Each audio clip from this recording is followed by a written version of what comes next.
welcome to the Low Rent, No Rent Horror Review. We've got a special guest this week.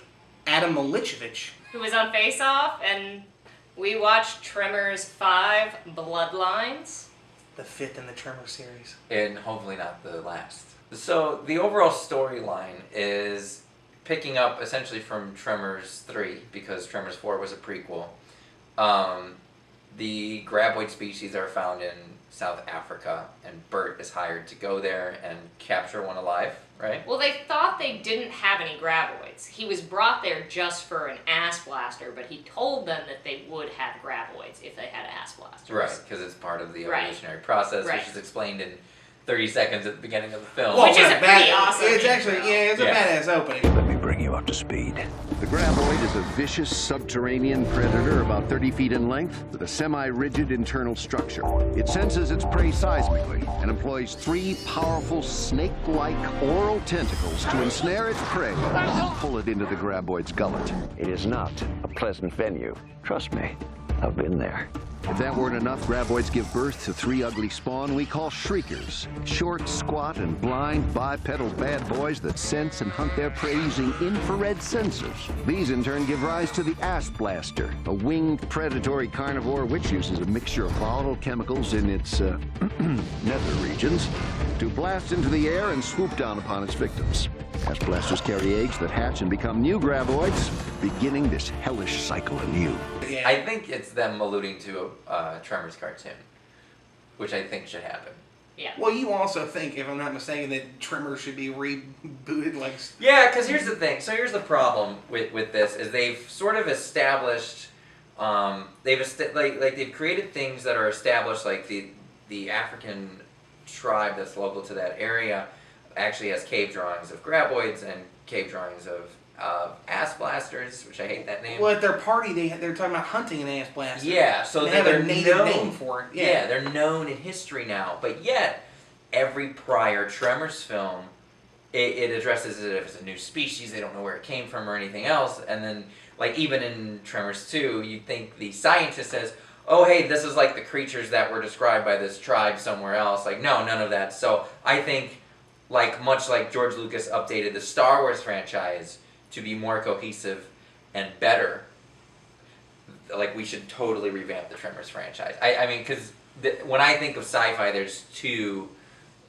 franchises that stick out to me. It's Star Wars and Tremors, hand in hand. Please send all death threats to him, not us. All right, Star Wars nerds, we didn't do it. He did it. Mm-hmm. Not the fat one, not the woman. That one. That one did it. Do you think they'll pass it off to Jamie Kennedy now?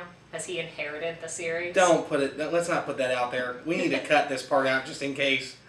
Because Jamie Kennedy, I liked in this movie, but I don't want you to take over for that fella, the Burt Gunner. Oh, God damn it, Jamie Kennedy. God damn it, Jamie Kennedy.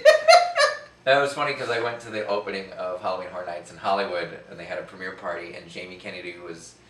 I didn't know why he was there, and he had one of the tentacles from the movie around his neck, and I couldn't piece it together, and then I realized Tremors 5 was coming out, so Right. it was, yeah, so I actually saw him promoting his tentacle at Halloween Horror Nights. We've already mentioned Jamie Kennedy. He stars in it along with Michael Gross, bringing back...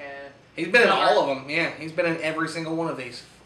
I think it's all he does for a living now is his movies. Yeah, that's all he does. That and Family Ties cons.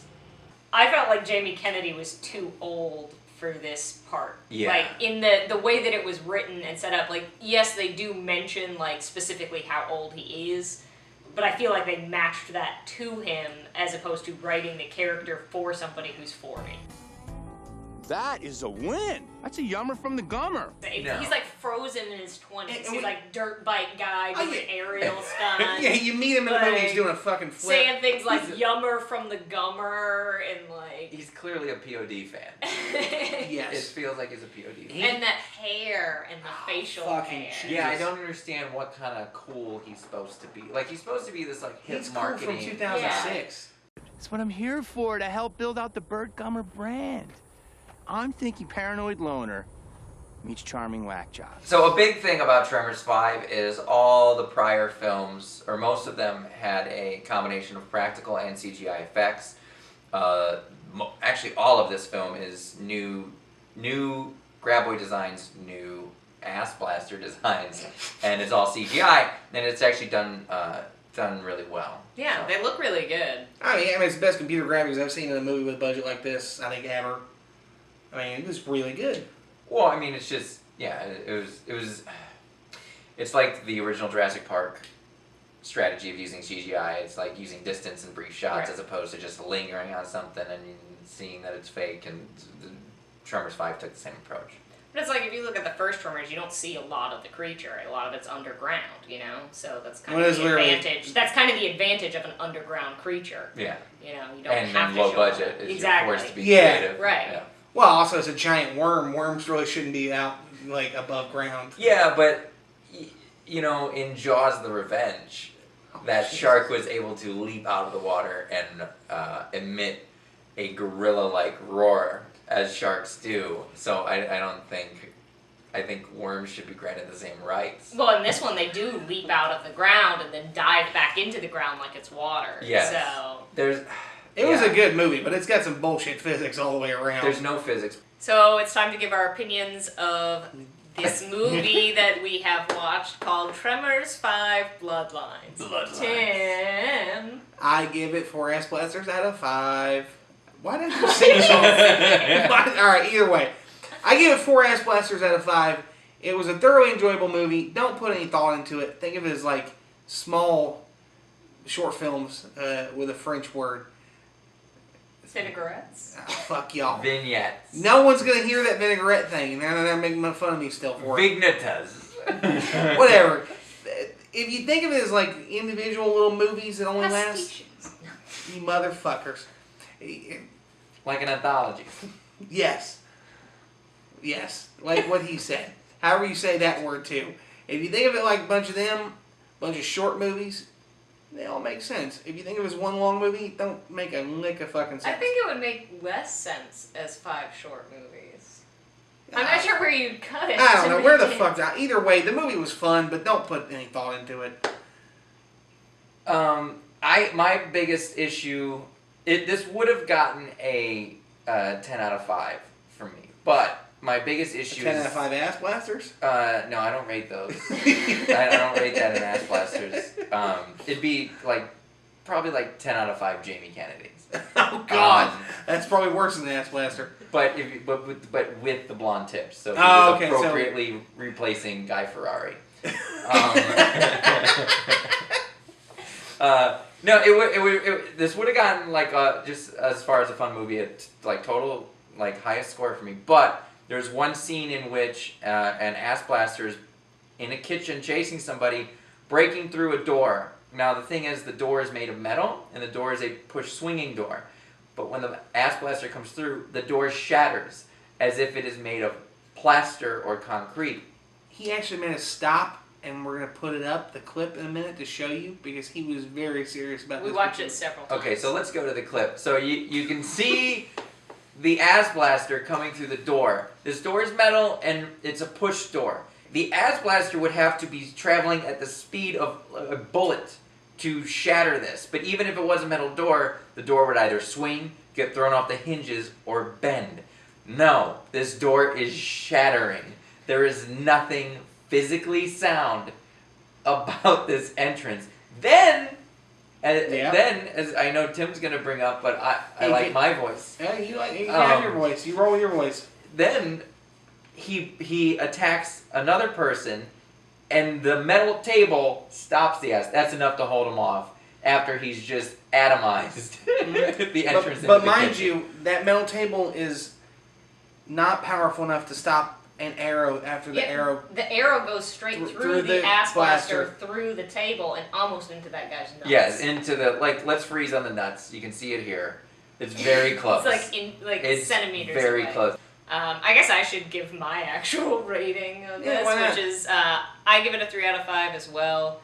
I thought it was really entertaining, in terms of a watch, so, if you're just having a fun weekend and you want to watch that, it's, action. adventure-y. It's not very dark, like Adam was saying. I mean, they try to have a lot of laughs that don't necessarily end up in laughs. But he does set his friend on fire. Oh yeah, there It's is. not friend. It's he's is the bad guy's henchman. Like, but he still does murder that guy. Look, I know when you go to another country and you don't know anybody, you gravitate towards the people that are around you the longest. He was partnered with this guy and he killed a monster and just fell on him, and they're like, "Oh, you just killed that guy," and Bert's like, "Fuck it." No, they don't actually say. They didn't say anything about. Oh, you just killed that. They don't bring up that guy. No, he does because the other guy is upset that he killed the ass blaster. He goes, "Why did you kill that?" And then when the smoking ass blaster falls on the guy, he says, "And why did you kill him?" Wow. And Bert is like, "I give 0 fucks."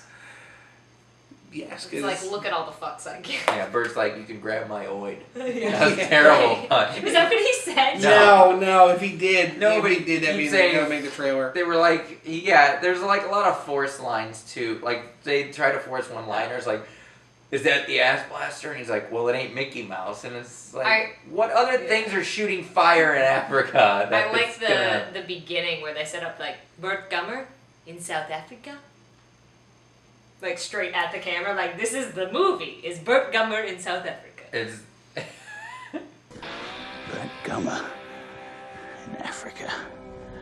Thank you for watching our review of Tremors 5 Bloodlines. You should watch it, maybe, if you feel like it. And like and subscribe to this thing that we do. The Low Rent, No Rent Horror Review. And you can find Big Tim on Twitter at Big Tim Comic. And Morgan on Twitter at Shredded Spam. And you can find me on Twitter at A Civic Dilemma.